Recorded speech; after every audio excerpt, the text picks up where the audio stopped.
Very exciting new books. Oh my word! I'm so excited. Let's look at the contents page.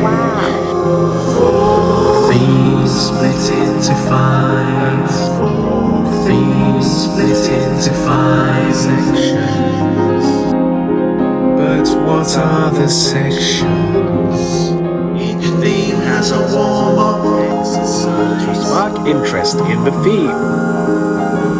and then on to reading. Some kind of text type, maybe an article or a diary entry. Word building. Prefixes, suffixes, parts of speech. Language, talking about things and describing things.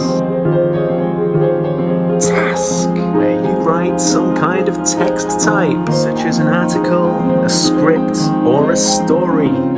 Then a roundup of some new or tricky words.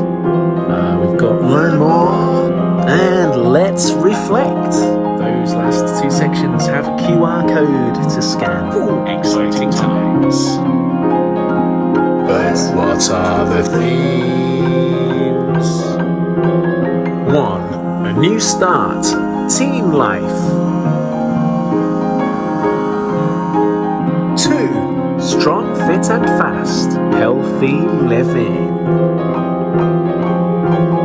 3. Crime fighters. Culture. 4. Amazing experiences. Out of the ordinary. Alright, let's start on page 1 with a short questionnaire called A New Start.